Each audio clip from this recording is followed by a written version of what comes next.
Banyak orang kerja keras seumur hidup, tapi tetap dibayar murah. Bukan karena nggak mampu, tapi karena nggak bisa bernegosiasi. Ya, kalimat ini mungkin terdengar keras, tapi inilah realitas yang sering terjadi di dunia kerja dan bisnis. Kita fokus meningkatkan skill teknis, lembur tanpa hitung waktu, ya. Tapi lupa satu hal penting, bagaimana menyampaikan nilai diri kita dengan cara yang tepat. Di video ini, kita akan membahas negosiasi bukan sebagai seni argumentasi, tapi sebagai soft skill penting yang menentukan seberapa besar kontribusi kita dihargai, tanpa harus kehilangan etika, akhlak, dan hubungan baik. Halo, kembali lagi di channel Bumi Tauhid. Bersama saya, Rezaldi Harisman. Teman-teman semua, beberapa tahun yang lalu, saya pernah ada di satu posisi yang sangat tidak nyaman. Saya merasa sudah bekerja keras, target tercapai, tim jalan, klien puas, tapi setiap kali bicara soal kompensasi, tanggung jawab, dan pembagian peran, itu bisa dibilang saya ini sangat pasif, ya. Bukan karena saya nggak punya alasan, bukan karena saya nggak siap, tapi karena saya sebagai leader itu seringkali takut, ya, takut dianggap menuntut, takut merusak hubungan, takut dibilang nggak tahu diri. Sampai satu waktu saya sadar, orang lain dengan kontribusi yang biasa-biasa saja itu bisa duduk di posisi yang lebih strategis, bukan karena mereka lebih pintar, tapi karena mereka berani dan mampu bernegosiasi dengan cara yang tepat. Nah, di titik itu saya belajar satu hal penting. Di dunia profesional, kerja keras itu betul adalah wajib, tapi tanpa skill negosiasi, kerja keras itu seringkali tidak terdengar. Dan ironisnya, skill sepenting ini tuh hampir tidak pernah kita pelajari secara serius. Bahkan sekolah itu tidak mengajarkan. Kampus-kampus seringkali lewat. Nah, lingkungan sering menganggapnya itu tabu. Padahal setiap hari nih, ya, hidup kita penuh dengan negosiasi, baik negosiasi kecil atau bahkan negosiasi besar. Di video ini saya ingin mengajak kamu semua membahas negosiasi dengan sudut pandang yang lebih jujur dan membumi. Bukan tentang licik, ya, bukan tentang menang sendiri, tapi tentang bagaimana kita bisa menyampaikan kepentingan itu dengan tenang, jelas, dan menjaga hubungan. Sebelum membahas lebih jauh, sebenarnya apa sih itu negosiasi? Secara sederhana, negosiasi adalah proses komunikasi untuk mencapai kesepakatan antara dua pihak atau lebih yang punya kepentingan yang berbeda. Negosiasi bukan cuma soal uang, ya. Negosiasi bisa terjadi saat kamu diskusi deadline dengan atasan, kamu membagi tugas dengan rekan kerja, kamu menentukan harga dengan klien, bahkan saat kamu berdiskusi dengan pasangan atau keluarga, itu setiap kali ada perbedaan kepentingan, disitulah negosiasi itu terjadi, ya. Jadi kalau kamu merasa aku nggak pernah negosiasi nih, sebenarnya kamu sudah melakukannya, hanya saja mungkin belum dengan strategi yang tepat. Lalu kenapa negosiasi itu menjadi sangat penting? Negosiasi itu skill yang dampaknya panjang. Orang yang pandai bernegosiasi itu sangat besar persentasenya untuk satu, lebih dihargai pendapatnya. Yang kedua, lebih jarang, ya, merasa dimanfaatkan. Ya, yang ketiga, lebih sering atau lebih cepat naik tanggung jawabnya. Yang selanjutnya, lebih tenang dalam konflik dan lebih mampu menjaga hubungan jangka panjang. Tapi sebaliknya, orang yang tidak mempunyai skill negosiasi itu seringkali yang pertama itu mengalah, lalu memendam, ya, setuju padahal tidak siap. Kemudian merasa tidak adil tapi nggak berani bicara, yang akhirnya berout dan kecewa sendiri. Bahkan tidak sedikit yang berakhir dengan melampiaskan di Instastory. Negosiasi bukan tentang menang atau kalah. Negosiasi adalah tentang mengelola kepentingan tanpa merusak hubungan.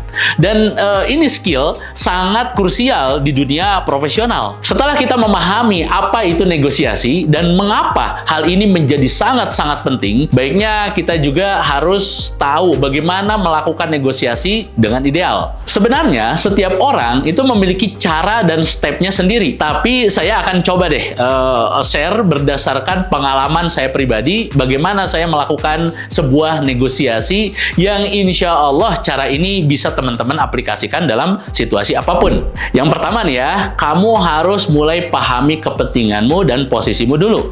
Bukan cuma apa yang kamu mau, tapi kenapa kamu mau itu. Orang yang jelas dengan kebutuhannya ini biasanya akan lebih tenang saat bicara. Yang kedua, pahami kepentingan dari lawan bicaramu. Ingat, negosiasi bukan debat. Semakin kamu paham apa yang mereka butuhkan, semakin besar peluang untuk win-win solution. Yang ketiga, jangan langsung bicara angka. Angka di sini bukan cuma harga ya, melainkan bisa dalam hal lain, entah itu waktu, data, atau apapun ya. Nah, sebelum bicara angka, usahakan bicara konteksnya dulu. Bisa itu tentang masalah, dampak, atau tujuan. Angka itu kan adalah hasil dari pembicaraan konteks, bukan pembuka awal. Selanjutnya, gunakan bahasa yang tegas tapi tenang. Ingat, tegas itu bukan keras dan tenang itu bukan lemah ya. Justru kombinasi dari kedua hal ini yang biasanya paling dihormati. Stay on track, jaga momentum dan jangan mudah terpancing.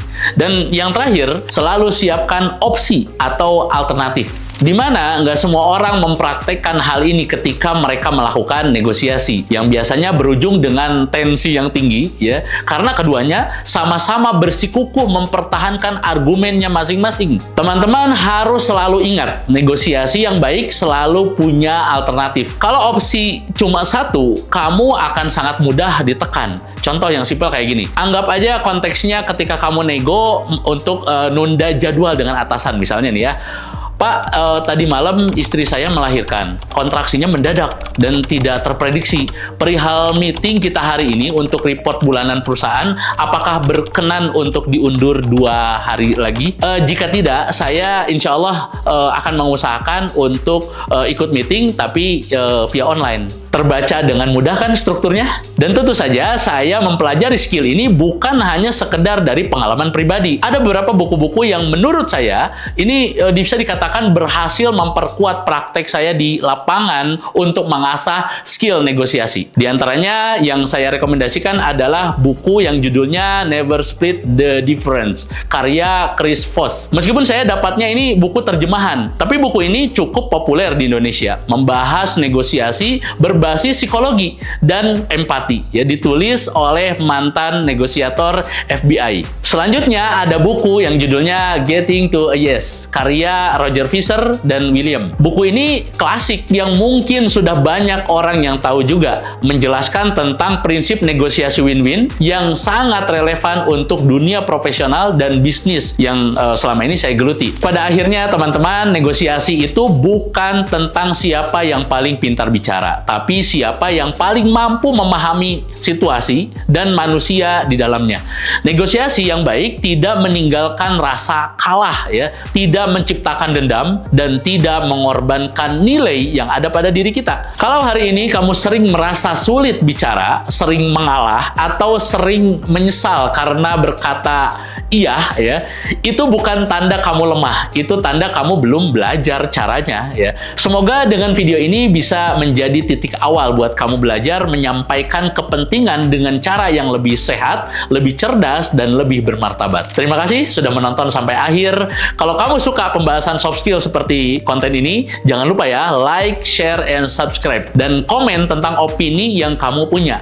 Kita akan diskusi sama-sama, terus belajar, dan terus bertumbuh bersama channel Bumi Tauhid ini. Saya Rezaldi Harisman, sampai ketemu di video selanjutnya.